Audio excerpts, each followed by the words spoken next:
Retomando el programa del evento, el doctor Pablo de la Peña, director de Transformación de la Gestión Pública y director de la sede Monterrey de la Escuela de Gobierno y Transformación Pública, nos platicará sobre el modelo de gestión municipal para la creación de valor público.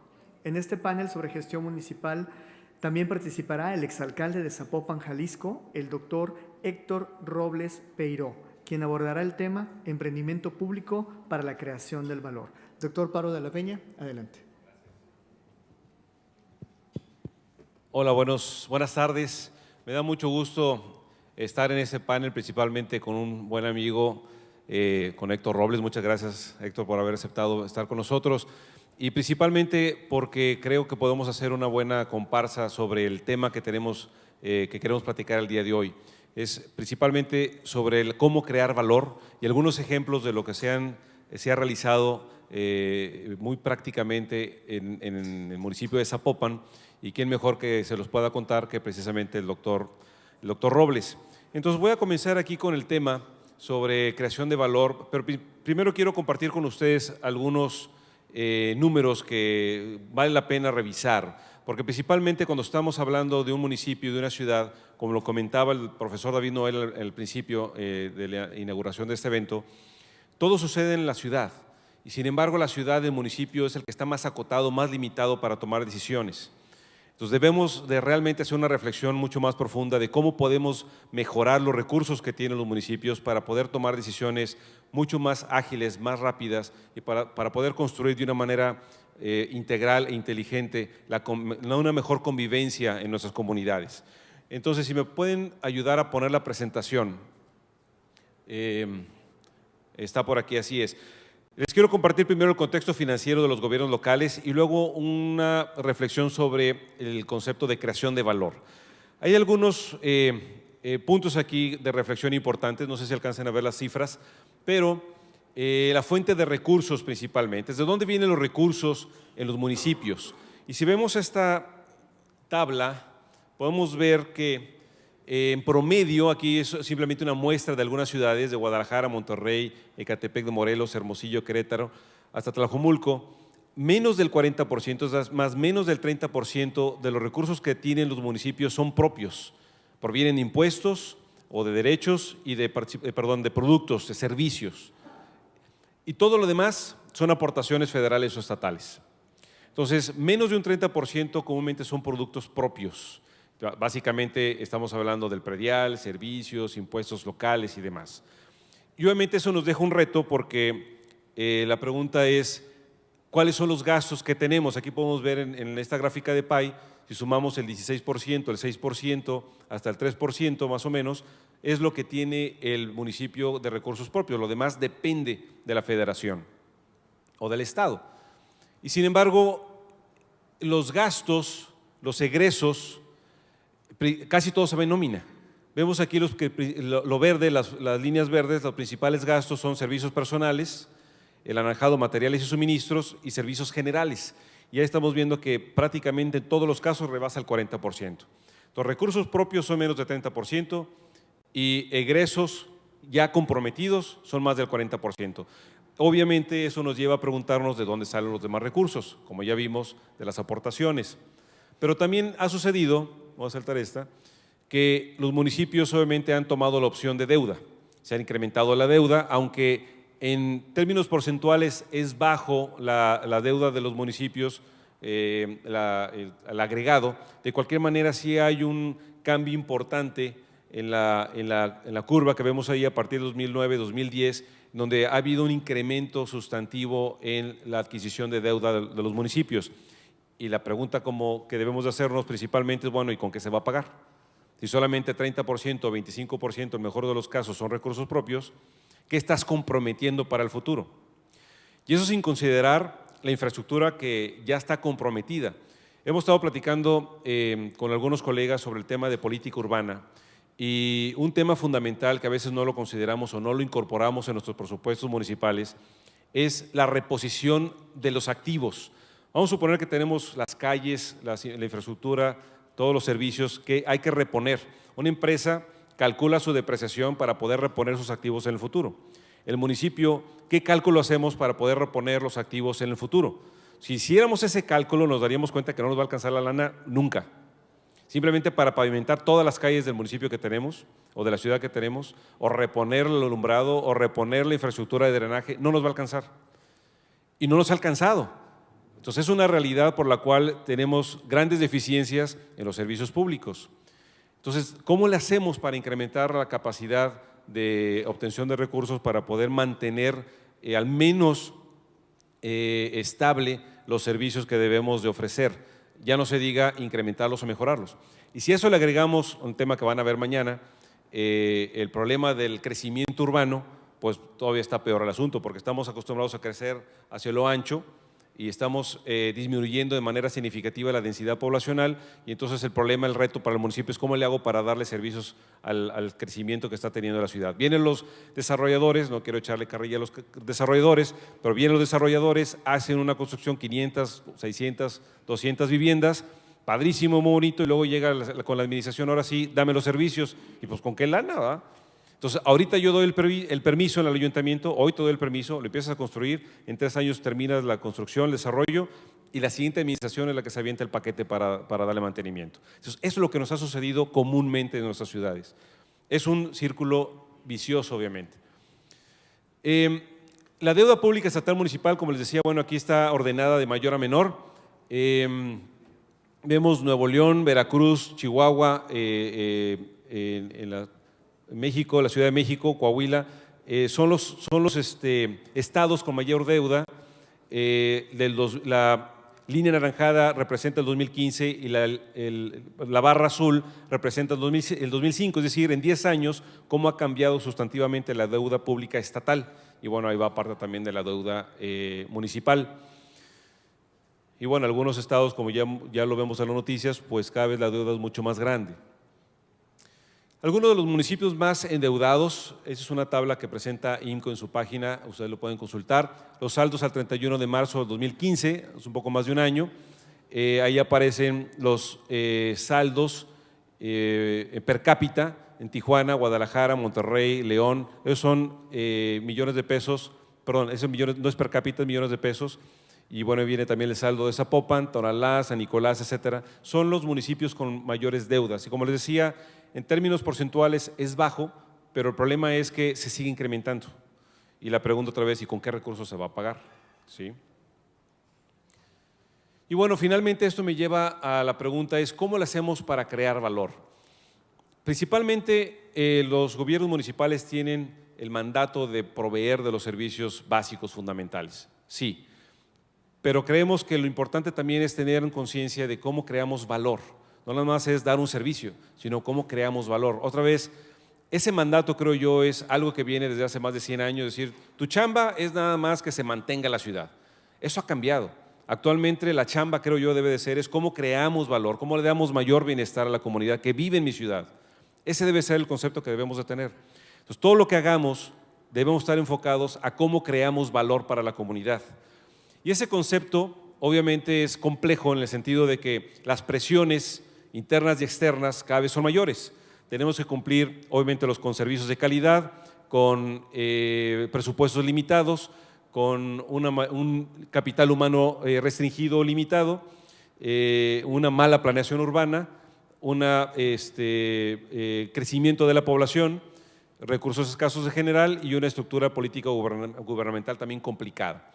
A veces platicamos con legisladores sobre temas de cambios en políticas para poder desarrollar de una manera más rápida y eficiente las comunidades y nos dicen los legisladores, es que ese no es bronca de nosotros como legisladores, eso le toca al municipio, lo vamos como municipio. Nos dicen en los municipios, uy, pero es que yo estoy muy restringido, no tengo margen de maniobra, no tengo recursos, es un problema también de normatividad y no me compete. Entonces vamos con el Estado y el Estado dice, no, pues esa es bronca del municipio, ya hay recursos, eso lo debe hacer el municipio. Vamos con la federación y dice, bueno, eso tampoco es problema mío, yo atiendo a asuntos nacionales, no asuntos locales. Entonces, ¿quién lo va a hacer?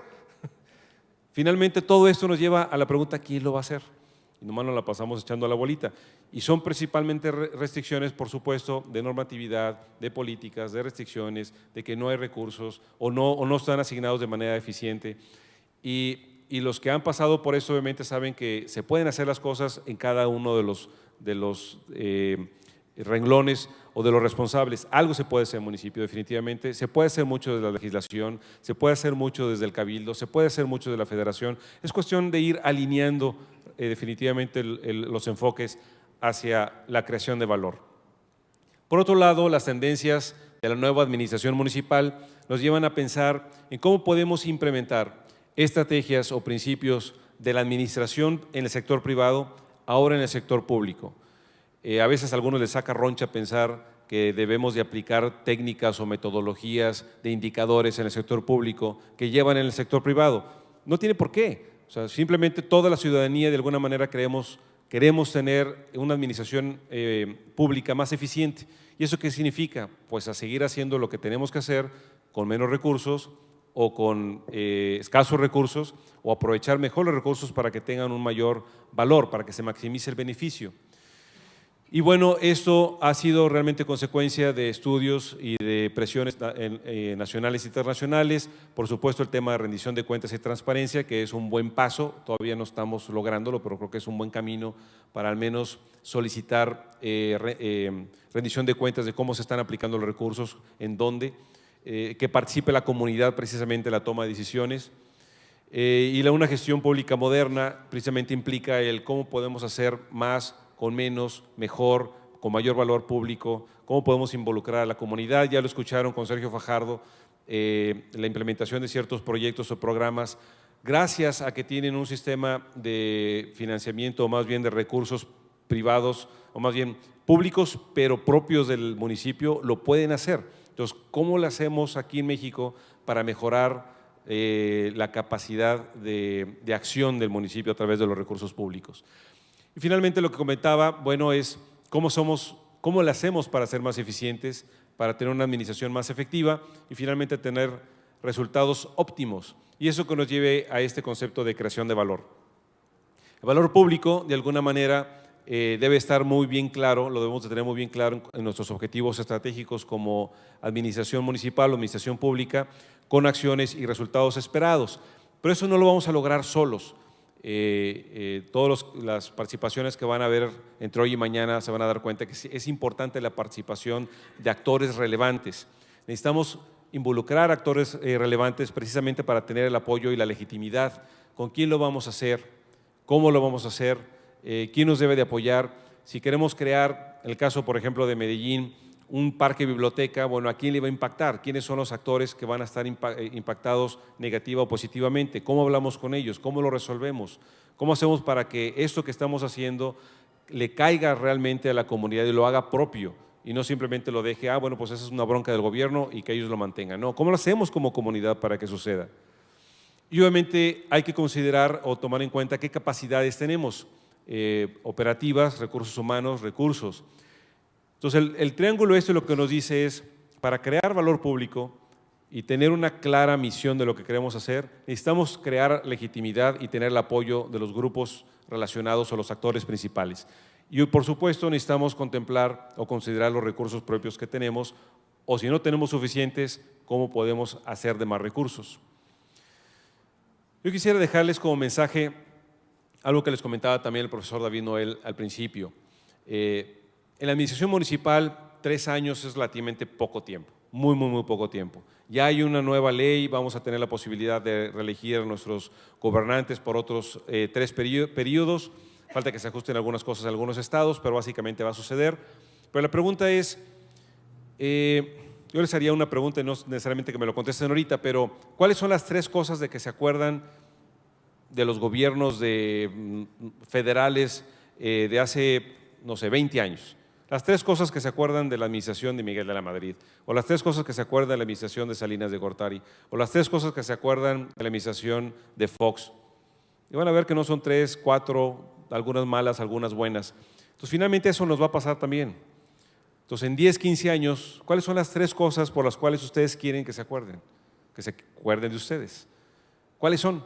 Y eso es lo que les decía también en su mensaje de David Noel. Esas hay que enfocarnos. ¿Cómo lo hacemos para crear valor público sobre esos conceptos, sobre esos proyectos? Y bueno, eso es básicamente la reflexión que quería dejarles para que pasemos ahora a ver ejemplos concretos de lo que se puede hacer desde el municipio con un espíritu de emprendimiento público. Gracias. Muchas gracias, doctor Pablo de la Peña. A continuación le damos la palabra al doctor Héctor Robles Peiró, exalcalde de Zapopan, Jalisco. Muchas gracias, doctor. Bueno, muy buenos días. Muchas gracias a todos ustedes, a quienes nos siguen en línea. Agradecer la invitación al doctor Pablo de la Peña para participar en el seminario, obviamente también al doctor Alejandro Poiré, ahí en la Ciudad de México. Efectivamente, bueno, pues acabo de concluir el periodo como alcalde de Zapopan, un municipio de casi 1.300.000 habitantes que maneja un presupuesto anual de 5,000 millones de pesos. Salí en el mes de octubre y antes de ser alcalde, bueno, pues trabajé un buen rato en temas académicos, precisamente en el TEC de Monterrey, a quien además pues estoy gratamente complacido con el apoyo que me dieron. Y bueno, el día de hoy vengo a hablarles pues como académico, pero también como una persona que ya vivió experiencias que seguramente ustedes ya vivieron o están por vivir, y con toda humildad darles algunas ideas que les pueden ser útiles y bueno, pues iniciar tal vez algún proceso de diálogo donde también creo que me equivoqué, porque tampoco me puedo apreciar de haber sido ni el peor alcalde del país, pero tampoco el mejor. Creo que las experiencias que cada uno va viviendo pues van determinando la capacidad de gestión que uno puede tener de acuerdo a su municipio. Pero bueno, dicho esto, quisiera dividir en 3 momentos la charla que quiero tener con ustedes. El primer momento es hablar muy brevemente del contexto que ya conocen todos, las grandes demandas que tiene el municipio y las limitaciones que enfrentamos. Cualquier alcalde lo va a decir, ahora lo vamos a discutir, los directores generales, los secretarios de gabinete se van a dar cuenta de todo esto, o ya lo saben. Un segundo momento, hablar un poquito de cómo podemos generar emprendimiento público basados en un nuevo modelo de gobernanza, que es el apoyo de la sociedad, que finalmente, como bien decía un autor, los hombres y los individuos nos morimos, pero las instituciones y la sociedad continúan. Y hay una fuente de valor fundamental de legitimidad y sobre todo para hacer cosas reales de transformación en nuestras comunidades. Y finalmente algunas reflexiones ya muy personales sobre el ejercicio de gobierno que dan o quitan confianza, que es algo fundamental en el siglo XXI para poder gobernar. Entonces, vamos iniciando con pues, lo que ya ustedes conocen. Las demandas sobre los municipios son brutales. Son brutales porque la gente y los ciudadanos están esperando de los gobernantes y de los aparatos burocráticos, primeramente, una provisión eficaz y adecuada de servicios públicos.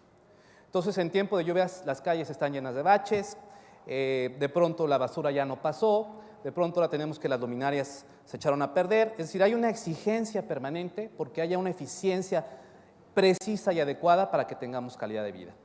Pero además, pues lo que decía el doctor de la Peña, la generación de infraestructura. No solamente infraestructura nueva, que se requiere desde el municipio más pequeño con 1,000, 2,000 habitantes, sino hasta el municipio más grande que puede tener 1,5 millones, 2 millones de habitantes. La generación permanente de infraestructura, que ustedes saben, simplemente una cuadra de concreto hidráulico nos cuesta más de 1 o 2 millones de pesos llevarla a cabo. La búsqueda constante por parte de los ciudadanos de apoyos, y más cuando uno está en el nivel local de gobierno. Cualquiera puede llegar a la oficina del director de Desarrollo Social, a la oficina del director de Desarrollo Económico y pedir el apoyo para una beca, que ayuden a entrar a un niño a la guardería, que de pronto tenemos un problema porque no tenemos apoyo para una persona con discapacidad. Obviamente, dentro de lo que existe en México, la exigencia de reducir la desigualdad, más en municipios urbanos, donde la pobreza urbana pues, es obviamente sumamente marcada, donde tenemos zonas con mucha opulencia, pero zonas que carecen de los servicios mínimos. Por supuesto, lo complejo que es administrar los recursos públicos, desde los escenarios de las compras, las licitaciones, la administración de los recursos humanos, las grillas, por qué no decirlo, internas, que existen en el propio equipo de trabajo, y bueno, obviamente, la exigencia de resolver todo lo interno para poder dar un buen servicio. Y finalmente, un tema que seguramente discutirán, no sé si hoy o mañana, podría entrar todo un día en esto, particularmente por las condiciones que ha vivido la zona metropolitana de Guadalajara, que es la provisión de seguridad pública. Pero bueno, ya se imaginarán, y los que lo han vivido, pues en este mar de exigencias, ¿qué pasa con el municipio? Bueno, pues lo primero, como decía el doctor de la Peña, pues es el nivel de gobierno que depende en el agregado, no digo que todos los municipios, pero en su mayor parte de las transferencias federales. Aunque hay participaciones que están establecidas por reglas y por fórmulas, siempre sigue habiendo en México un grado muy importante de discrecionalidad de cómo bajan los recursos públicos, que tiene que ver con la capacidad de cabildeo de gestión del alcalde en la Ciudad de México o con el gobernador, en el caso de algunos fondos federales.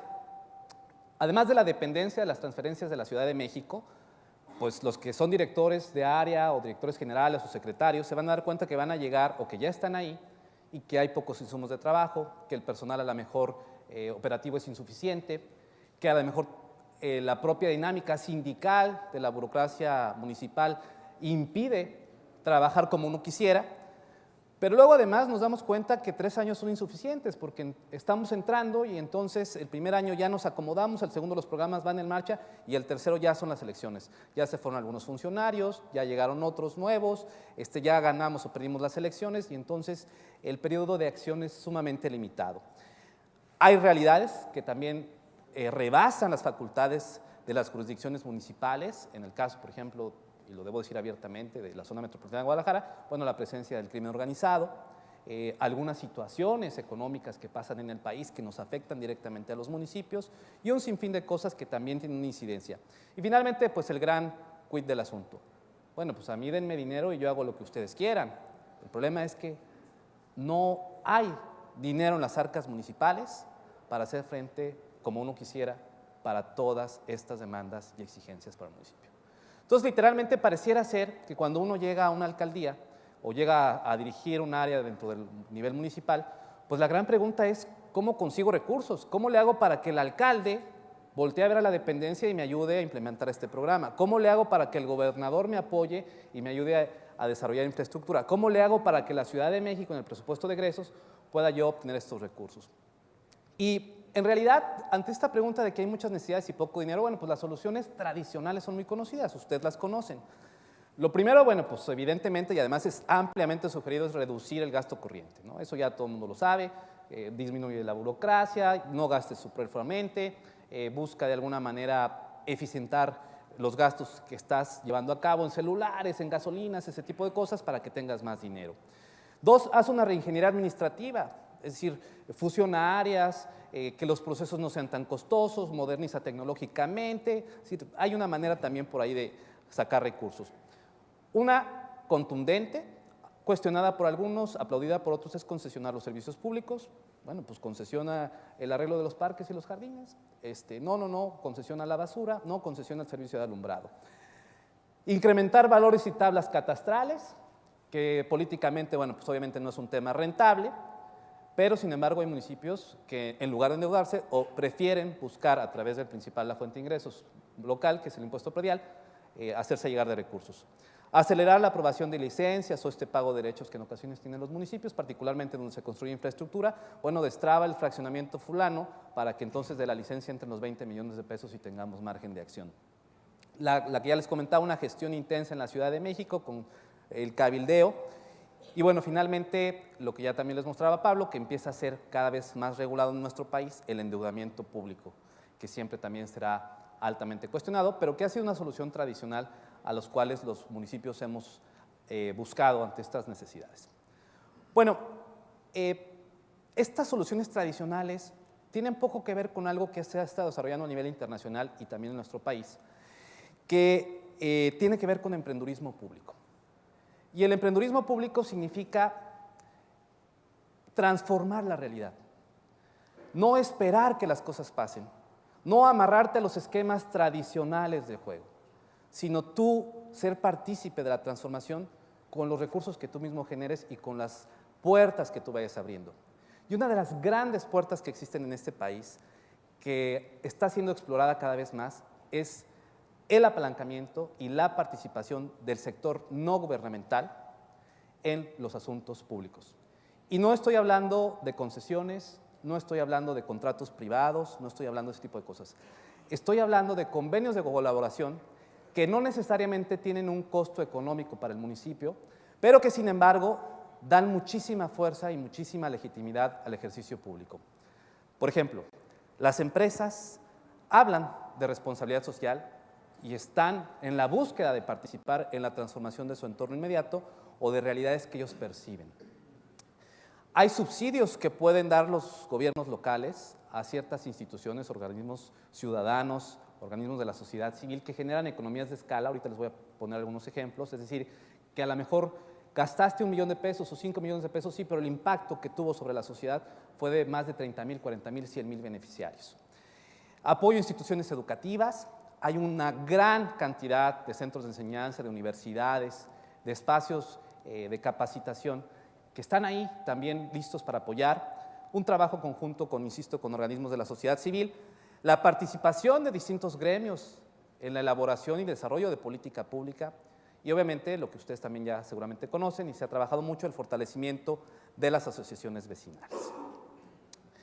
Quiero en este punto comentarles y darles algunos ejemplos importantes de cómo no necesariamente se tiene que gastar mucho y cuando se hacen políticas públicas amarradas con este tipo de apalancamientos con la sociedad civil organizada, las instituciones, son los programas y las políticas públicas más serias, más exitosas, menos cuestionadas y que tienen garantía de continuidad. El primer ejemplo que les quiero poner es uno que se llama Jóvenes con Porvenir. Y les platico la problemática que seguramente también enfrenta la ciudad de Monterrey junto con otras zonas metropolitanas de nuestro país. Resulta que México es el tercer lugar en América Latina en el número de jóvenes que no estudian ni trabajan. Como ustedes saben, el problema de los chavos que no estudian ni trabajan no solamente es que están deprimidos en sus casas, sino que la falta de oportunidades los lleva a estar en situación de riesgo y de vulnerabilidad. En primer lugar, porque acceden a cosas no benéficas para ellos, como puede ser el uso de sustancias toxicológicas, la participación en la delincuencia y finalmente la vinculación con el crimen organizado. Las cifras son escandalosas. En el caso de nuestro país, hay cerca de poco más de 25 millones de jóvenes involucrados en esta situación. El 43% además de los jóvenes entre 12 y 29 años viven sumidos en pobreza. En el caso de Zapopan, de 353,000 jóvenes que tenemos en este rango de edad, 75,000 no estudian ni trabajan. Y bueno, un ejemplo dramático y brutal de la falta de oportunidades es que en el 2015 el 57% de los más de 110,000 aplicantes a la Universidad de Guadalajara fue rechazado por falta de cupo. La presencia de 500 pandillas en Zapopan. Alguien diría, oye, Héctor, espérate, la educación no es responsabilidad del municipio, eso es responsabilidad federal y estatal. No, sí lo es, porque en el municipio de Zapopan los muchachos, la causa principal de muerte de los muchachos es la muerte por homicidios. Sí lo es, porque las personas que están delinquiendo, en un 70% son varones abajo de los 30 años de edad. No, sí lo es, porque los chavos que están quedando sin acceso a la educación o sin obtener un empleo formal o informal, están tocando las puertas de los gobiernos y están pidiendo ayuda y no encuentran una respuesta. ¿Qué debo de hacer como alcalde o qué debo de hacer como director de desarrollo social? ¿Esperar a que venga la federación y me dé una receta? ¿Esperar al gobierno estatal a que me lo resuelva? Pues si el problema está aquí. Entonces, ¿qué es lo que tratamos de hacer? Bueno, la primera reflexión es que el municipio pues, no puede darles educación, no tenemos escuelas, no tenemos aulas. Híjole, pues ¿qué hacemos? Pues resulta que el TEC de Monterrey, que la Universidad de Guadalajara, que el ITESO, que varios institutos tecnológicos tienen aulas de clases que no usan los sábados, los domingos, los viernes por la tarde, de 8 a 9 de la noche, de 7 a 10 de la mañana. Está desperdiciada la infraestructura. Oigan, ¿y si firmamos convenios con ellos para que nos presten los salones de clases? No, ¿cómo crees? ¿Te van a querer cobrar? Bueno, déjenme platicar con los rectores. Todos nos prestaron las aulas de manera gratuita.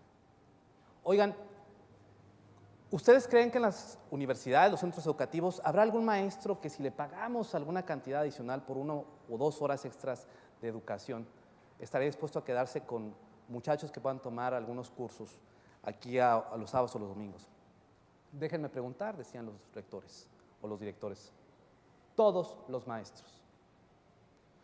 Entonces, el municipio logró firmar más de 70 convenios con estas universidades, con estos centros educativos, con la Cámara de Industria de la Construcción. Entonces conseguimos las aulas gratis, invertimos cerca de 15 millones de pesos y logramos hacer cursos de capacitación de 6 meses a 1 año, con reconocimiento oficial por parte de las instituciones que se les entregaban a los muchachos que participaban. Este proyecto fue sumamente exitoso porque fue reconocido inclusive por el CIDE como una de las mejores políticas locales en el país en el 2013 y fue estudiado por la Universidad de Stanford en su impacto. Llegamos a tener un alcance de 32,000 estudiantes, jóvenes en su mayoría de estratos medios, medios bajos, que estaban estudiando en el TEC de Monterrey, que el TEC de Monterrey les daba un diploma de que habían estudiado un curso, un diplomado en algo, y que ellos no habían pagado un solo peso. El municipio gastó 15 millones de pesos, pero alcanzamos a 32,000 personas. Perdimos la elección. Yo soy de un partido político que pierde la elección en Zapopan y llega el nuevo alcalde. ¿Saben que el programa ni siquiera fue discusión pública o debate en la campaña bajo ningún partido político? Porque hay de aquel que tocara el programa, porque no era un programa politizado, era un programa que emanaba de la sociedad, que emanaba de las instituciones de educación y que fue completamente manejado por ellos para que no hubiera tampoco una tergiversación de las cosas. El estudio de Stanford pues, fue muy contundente, se lograron hacer cosas muy importantes, además de la cobertura de la población objetivo de todos los jóvenes que no estudian y trabajan, que llegamos cerca del 10%, al menos el 70% se graduaron satisfactoriamente de los cursos durante estos 3 años que duró, y bueno, los muchachos repitieron. Se incrementó la posibilidad de encontrar un empleo, se incrementó el ingreso que recibían estos muchachos y bueno, pues sobre todo les llegamos al corazón y estoy convencido que con que hubiéramos llegado a 10 muchachos que ya no se hubieran involucrado en el crimen organizado, que ya no estuvieran rodando y expuestos, creo que el programa cumplió su meta. Si esto no lo hubiéramos hecho con el apoyo de la sociedad, nos hubiera costado cerca de 200, 300 millones de pesos. Pero sin embargo, la gente de la iniciativa privada o de este sector público no gubernamental estaban ávidos de participar. Les pongo otro ejemplo. Dentro de Zapopan, antes de pasar a 2 o 3 casos internacionales, ustedes saben que al municipio y al Estado y al gobierno federal pues, se les exige la creación de empleos. Dice uno, bueno, pues ¿cómo puede crear el municipio empleos? Tradicionalmente, lo que se ha hecho pues, es la famosa desregulación, el establecimiento de incentivos y el apoyo a las empresas. Y alguien dirá, bueno, pues tampoco es facultad del municipio. No, es que sí lo es, porque vuelvo a lo mismo. ¿Qué está pasando? Bueno, pues que si no hay empleo, pues todo eso se refleja en la comunidad y se refleja en las necesidades del día a día de la gente, por educación, por salud, por atención en sus necesidades básicas. Entonces, ante el poco financiamiento que hay, la baja capacidad de gestión, pues tampoco el municipio tenía dinero para estar aventando y entonces ayudar a todo aquel que tuviera una problemática económica o que quisiera poner un negocio. Sin embargo, ¿qué dijimos? Bueno, a ver, tenemos muchísimas empresas exitosas en Jalisco, tal vez menos que en Monterrey, debo reconocerlo, pero pongo el caso porque aquí en Monterrey hay muchísimas. Bueno, tenemos muchísimas empresas exitosas en Jalisco a nivel nacional e internacional. Estos señores, gastar 500,000 pesos o 1,000,000 de pesos, pues en realidad dentro de sus costos, pues tampoco es gran cosa. Pero además ya tienen la experiencia, ya se tropezaron, ya saben qué cuidar, qué no cuidar para arrancar y sostener un negocio. ¿Qué tal si rentamos un piso de algún edificio o dentro de los edificios que ya tenemos, damos un espacio para que hagamos una gran convocatoria, que apliquen todos los que quieran poner un negocio de gran alcance y el municipio les ofrezca, número 1, mentorías, capacitación. No, pero no de maestros del municipio, por parte de los empresarios. Oye, director de Coparmex, ¿crees que haya 30 de tus agremiados que nos pudieran regalar 1 hora en la semana para capacitar a chavos o a señoras o señores que están arrancando un negocio? Sí, por supuesto, con todo gusto, Héctor. Caray.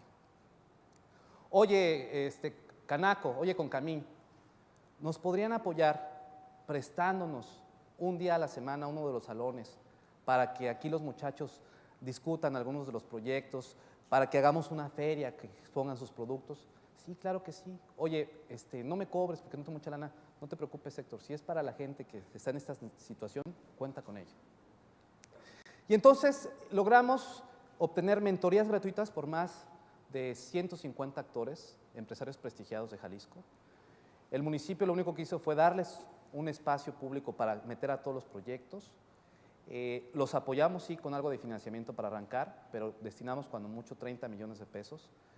Y le llamamos a esta cosa Reto Zapopan, porque nos fuimos a todas las universidades y publicitamos en todos los espacios vinculados a los egresados de educación superior que les íbamos a dar este apoyo de oficinas con un costo gratuito, que íbamos a darles esta capacitación, que los íbamos a ayudar con campañas de difusión, que les íbamos a dar asesoría legal, pero además que los íbamos a exponer de manera internacional a los mejores proyectos, porque nos fuimos a hacer convenios pues, con la ciudad de Boston, con MIT y con otras universidades internacionales pues, que estaban también dispuestas a ayudarnos.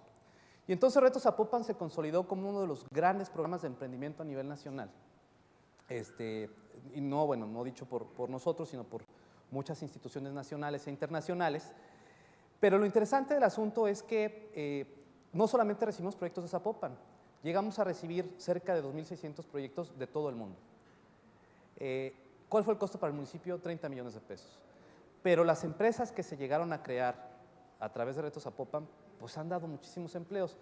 Y es que imagínense lo que es hacer una convocatoria, toda la creatividad que existe en la mente de nuestros egresados, llegaron proyectos de una naturaleza única, que fueron cuidados, insisto, por los propios empresarios, por las propias cúpulas pues de los gremios de la iniciativa privada, y pasó exactamente lo mismo.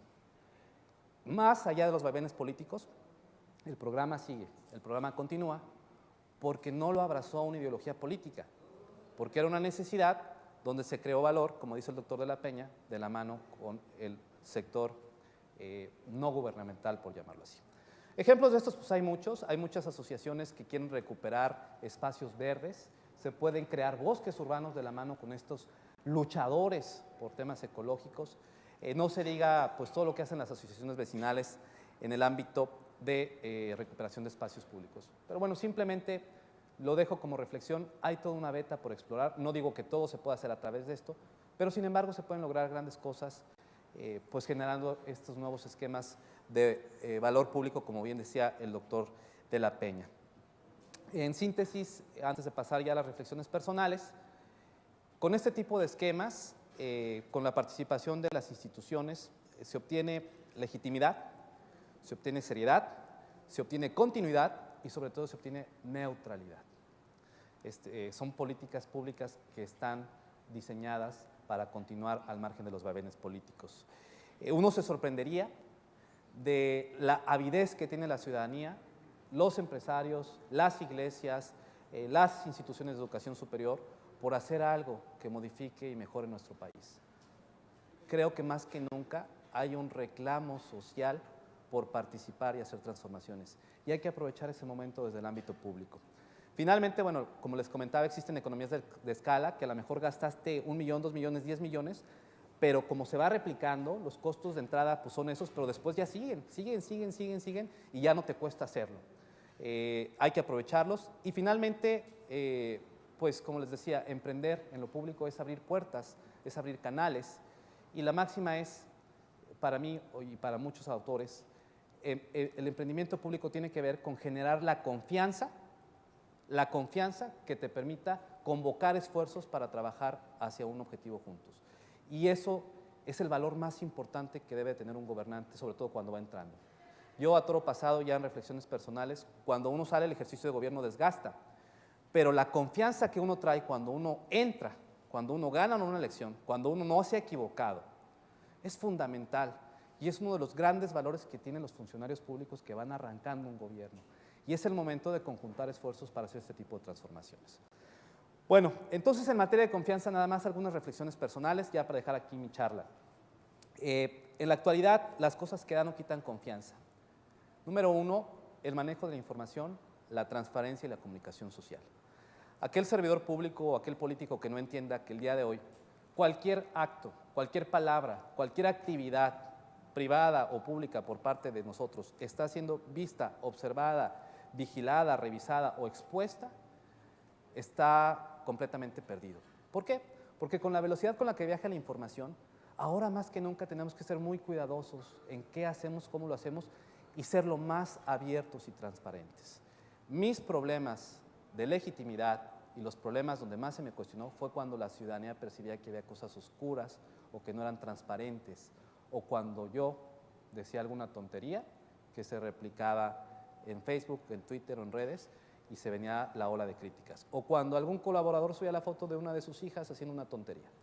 Hay que ser muy cuidadosos porque el problema de eso es que se pierde la confianza y la credibilidad en el gobierno. Y en este nuevo paradigma que estamos planteando el doctor de la Peña y yo, donde la idea es conjuntar acciones, si no das legitimidad con la confianza que generas como servidor público, estás perdido, porque nadie te va a seguir.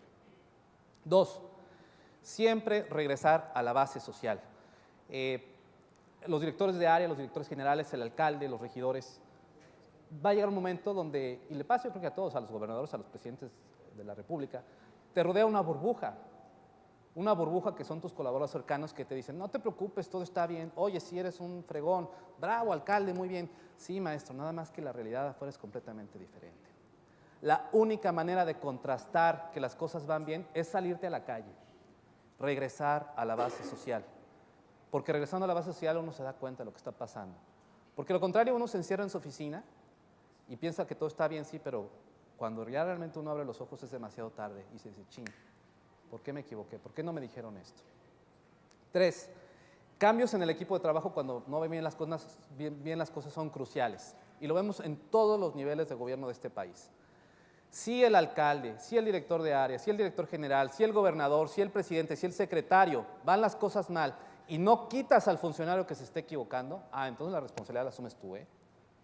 Más vale, con lo doloroso que sea, arrancarte una mano a permitir que esa mano siga haciendo las cosas mal o esté robando, porque entonces el responsable eres tú. Y tu credibilidad, tu legitimidad y tu confianza se ven mermadas. Y así sea un compromiso político, bueno, pues ya verás cómo lo resuelves. Pero en verdad se los digo, donde yo más me equivoqué fue en mantener servidores públicos que por la amistad, la cercanía o la confianza no estaban resultando. Porque al final de cuentas, todo le termina reventando a uno cuando no hace los cambios en el momento adecuado. 4, el gran tema de los amigos. A mí lo que más daño me hizo fue meter amigos a la administración. Porque el amigo tiene un vínculo emocional contigo, entonces, híjole, se va a tomar la libertad de no hacerte caso, de hacerse menso, va a chalorear con tu nombre. No metan amigos a la administración. O si los van a meter, métanlos en áreas donde su jefe sea un agente completamente ajeno a ustedes. Lo vemos en todas las esferas de gobierno y ustedes, bueno, pues tienen los ejemplos más claros que yo, pero mi experiencia personal es que los que más daño le hicieron al gobierno de Zapopan durante mi administración fueron mis amigos. Bien, finalmente no necesariamente se llega y no hay nada. No es que uno llegue y voy a cambiar el mundo y voy a transformar la realidad. No, bueno, pues hay cosas que ya se vienen haciendo, no solamente de la administración pasada, sino de anteriores, que a lo mejor funcionan y que vale la pena retomar, mejorar o modificar. Habrá cosas que hay que quitar, pero no necesariamente uno llega y todo está vacío, ¿no? Hay que ser conscientes de que hay cosas que ya existen y bueno, hay que trabajar con ello. Básicamente es lo que yo les puedo transmitir. Habría infinidad de anécdotas de cosas que me encantaría decirles, pero bueno, no es motivo de esta charla, simplemente pues aquí la dejo y les agradezco mucho su atención. Muchas gracias, Pablo. Muchas gracias, doctor Héctor Robles, por su presentación. Ya tenemos algunas preguntas que nos han estado llegando a través del live stream. Voy a dar lectura a una de ellas y ahorita le doy la palabra aquí a los asistentes a nuestro evento en forma presencial. María Elena Soriano nos pregunta, doctor Héctor Robles, en su experiencia, ¿por qué considera que en México los alcaldes no fomentan el emprendimiento social en los jóvenes? Lo que pasa es que los alcaldes están, y lo he platicado con el Emil Alcaldes en su momento cuando convivíamos con la Confederación de Alcaldes emanados del PRD o los del PAN. En el caso mío, pues yo pertenezco al PRI. Estábamos y están los alcaldes sumergidos en un sinfín de problemas de servicios públicos y en algunos casos de seguridad pública brutales. Entonces, este tipo de temas no necesariamente pasan a la agenda pública como prioritarios, ¿no? Los recursos son escasos y a veces la realidad inmediata de la urgencia te impide entrarle de lleno a estos temas. Perfecto, gracias. Tenemos una pregunta de Octavio González García, de Ciudad Victoria, Tamaulipas. ¿Qué recomiendan, puede contestar cualquiera de los dos, qué recomiendan hacer para que se incremente el porcentaje de participación federal que llega por conducto de los gobiernos de los estados, ley de coordinación fiscal?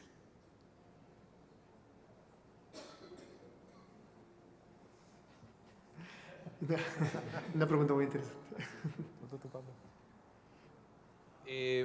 Bueno, de alguna manera puede haber proyectos interesantes para demostrar que se están utilizando de manera eficiente los recursos propios y eso puede ser una ficha importante de negociación para poder incrementar los recursos que vienen de la federación o de las aportaciones. Comúnmente, desafortunadamente, lo que se ha estado haciendo es procurando que haya un mayor registro de población en el municipio para que de manera natural le den más lana por persona. Eso es lo que nos ha llevado precisamente a extender las ciudades en lugar y disminuir la densidad y hacer más complejo la movilidad y la transportación y el desarrollo urbano. Yo creo que debemos de cualquier manera buscar otras alternativas diferentes a las que actualmente existen.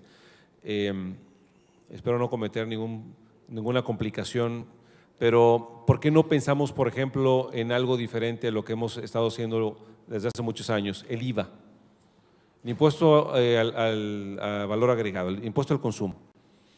En muchos países, particularmente en Estados Unidos, que los tenemos muy cerca aquí, parte del impuesto al consumo se queda en la localidad, no en la federación. Cobramos el 16% de impuesto al valor agregado, algunos puntillos por ahí que le puedan dejar a los gobiernos municipales, puede ser interesante. Nadie lo toma, no se ha reflexionado de manera seria ese tipo de temas. Nuevamente, hay que demostrar que se están utilizando de manera eficiente, transparente, apropiada los recursos propios del municipio para poder llegar a ese tipo de negociaciones. Doctor. No, yo creo que lo que comentas es correcto. Desafortunadamente, las participaciones se dan por fórmula establecida en la Ciudad de México. Los legisladores federales tendrían que proponer modificarlas y las aportaciones, como bien dice el doctor de la Peña, pues es un proceso de cabildeo brutal que a veces se da en la Ciudad de México, que, bueno, pues a veces cuenta uno con el apoyo de los gobernadores o del gobernador. En ocasiones uno va por la libre tocando puertas de los diputados federales.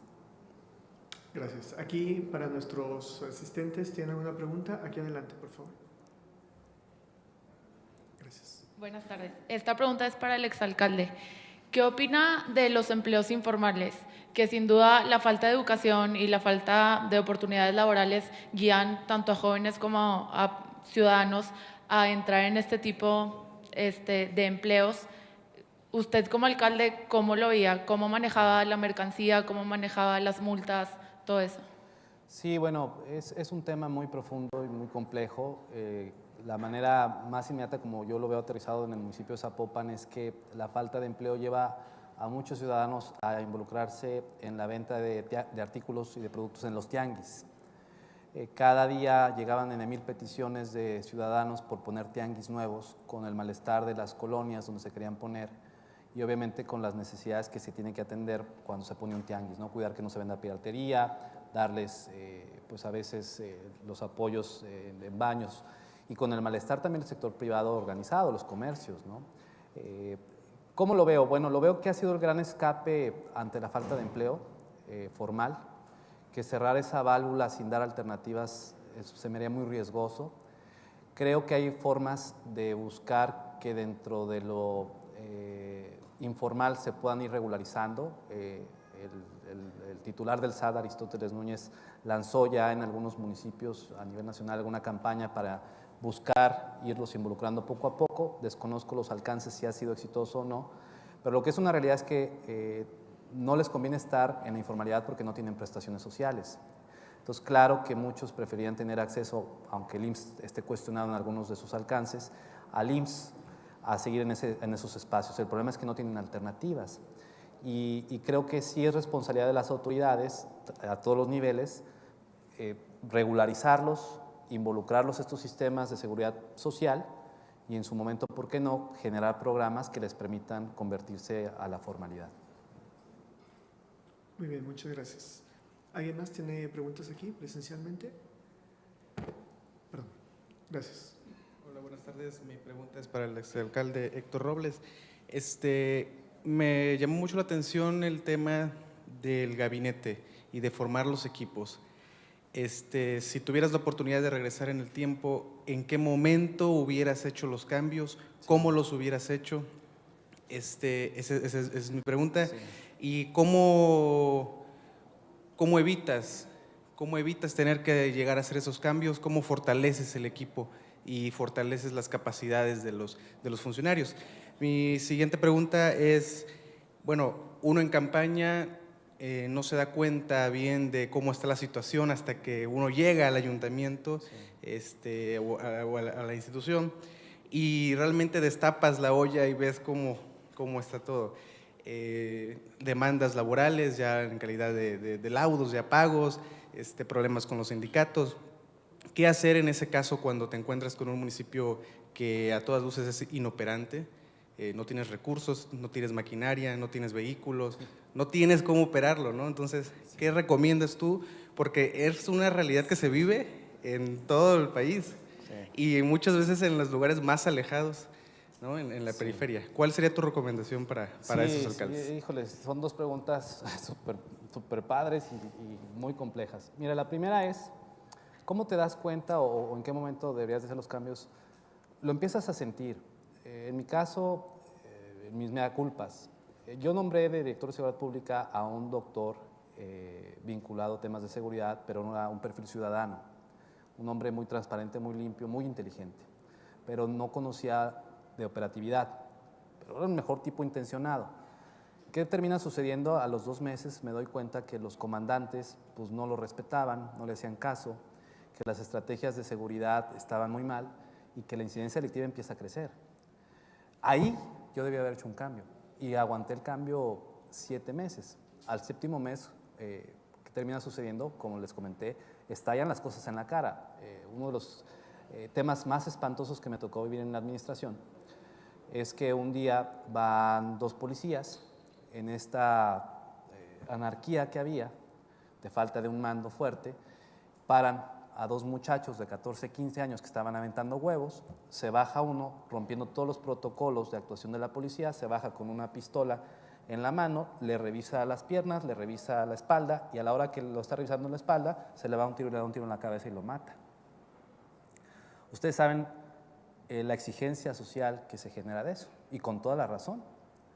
Entonces, en mis grandes mea culpas, y lo debo decir abiertamente, porque además fui a la casa de los papás ese día en la noche, y ya les contaré fuera a lo mejor de la charla todo lo que viví, fui a dar la cara, pero en mis mea culpas personales, en mis sustos de madrugada, tal vez si yo hubiera hecho ese cambio, pues este muchacho no estaría muerto, porque a lo mejor un nuevo director hubiera puesto protocolos y hubiera metido en orden algunas cosas que estaban haciendo mal los policías.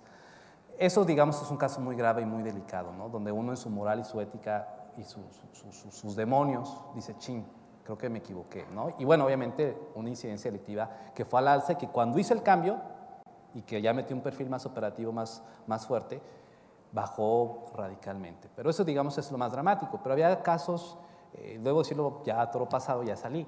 Yo tenía un compromiso político con aquella persona que me había llevado pues parte del control de las casillas, ¿no? Era una gente que conocía de operación política y entonces me pide un espacio en la administración, se lo doy por compromiso político, pero la dependencia empezó a ir muy mal.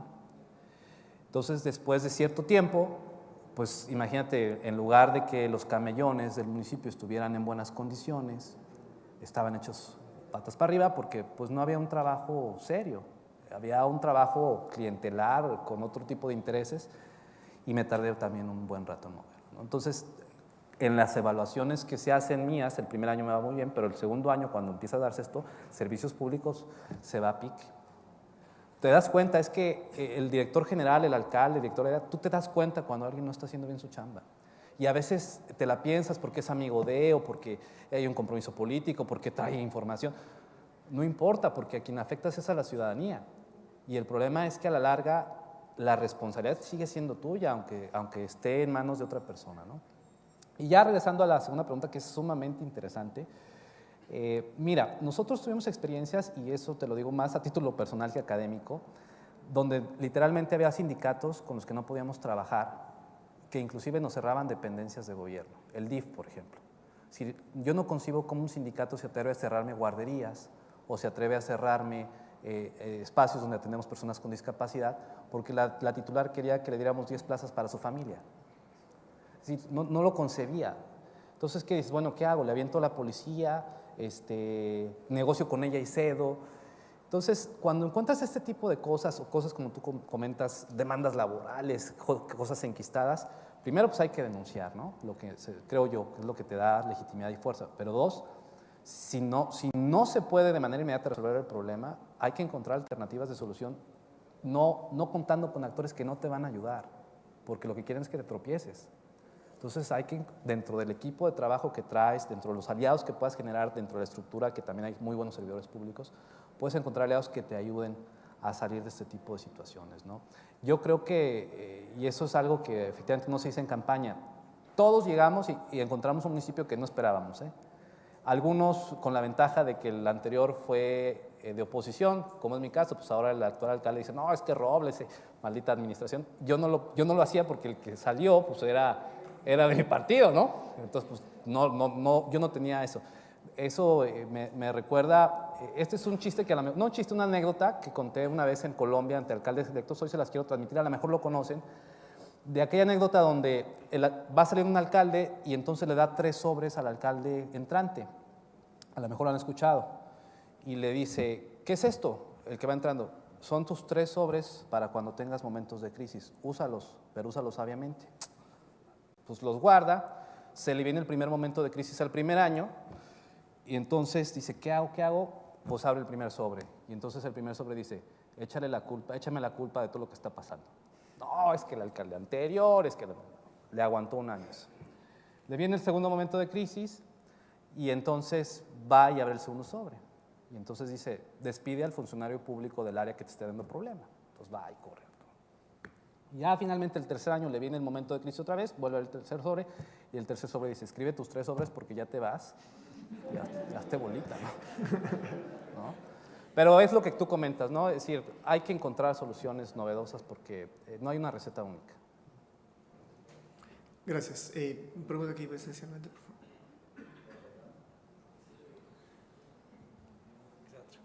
¿Cómo estás, alcalde? Hola. Primero que nada, ¿cuántos años tienes? Te ves muy joven. Sí, soy comeaños, tengo 41 años. No sé si eres comeaños. Sí. La verdad, te quitaba 10. Estábamos platicando aquí la compañera y yo que veíamos que te apalancaste completamente o gran parte de lo que nos comentaste en el cuarto sector, lo que es la sociedad, ¿no? Las ONGs, y me llama mucho la atención. Mi pregunta, voy a tratar de ser concreto, en cuestión de finanzas, transparencia, ¿cómo fue tu devenir diario, tu gestión? Y si al final del día los números, ¿cómo quedan? O sea, ¿quedas bien?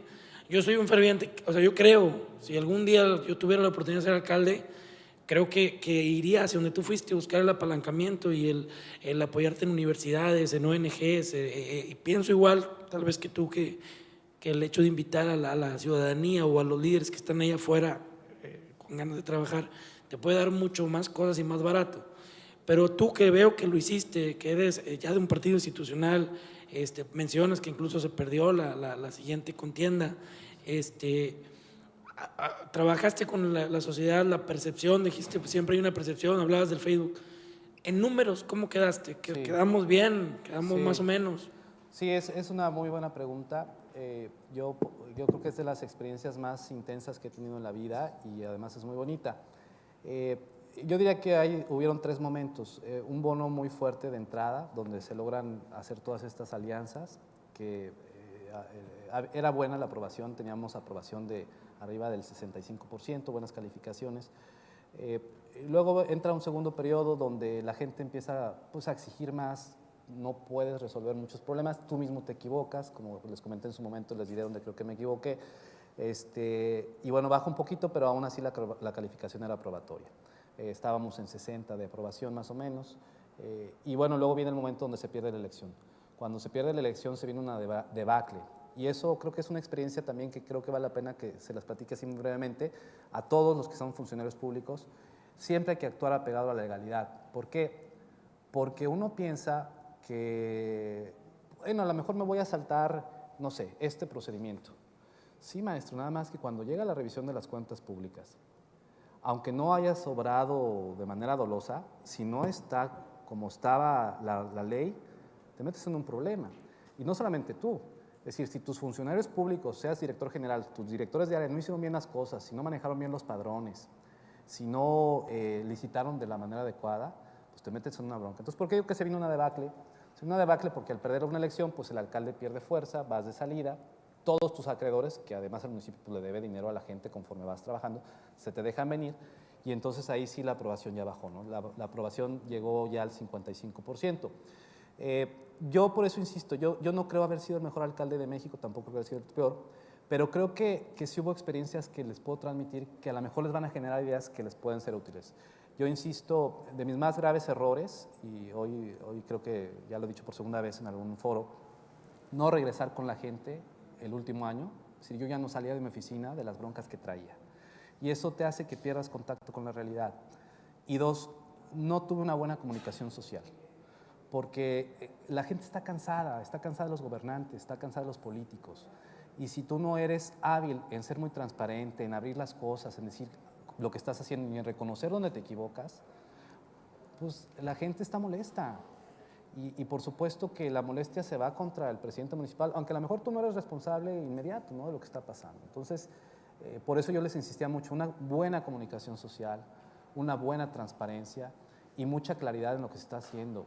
La sociedad, al más mínimo ruido que estés haciendo una licitación, que esté orientada, que esté mal hecha, eso te termina reventando y te termina, a lo mejor lo vas a hacer. Sí, nada más que tu legitimidad y tu confianza. Y te acabaste porque ya no puedes gobernar, porque la gente deja de creer en ti. Y peor aún, insisto, que es lo que creo que muchos estamos viendo ahora al final de periodos de varios exgobernadores o alcaldes, viene la rendición de cuentas. Y entonces cuando estás en la alcaldía o cuando estás de director general o de secretario te sientes muy poderoso. Sí, pero lo que no te das cuenta es que si no estás obrando de manera legal, todo eso se te revierte. Es decir, ya este país no está para impunidad. Entonces ya esta idea de, voy a llegar al servicio público, ya... No, eso ya no funciona así. Y yo creo que es gran parte de las aportaciones que hacen instituciones como el TEC con este tipo de seminarios. Aquel servidor público que vaya con una idea tergiversada va a terminar mal. Y eso es una realidad, ¿no? Y cada vez más por la exigencia, y no necesariamente de los partidos o de los políticos, de la sociedad. Retomo una pregunta que se está haciendo en línea. De hecho, varias personas de diversas ciudades la han planteado.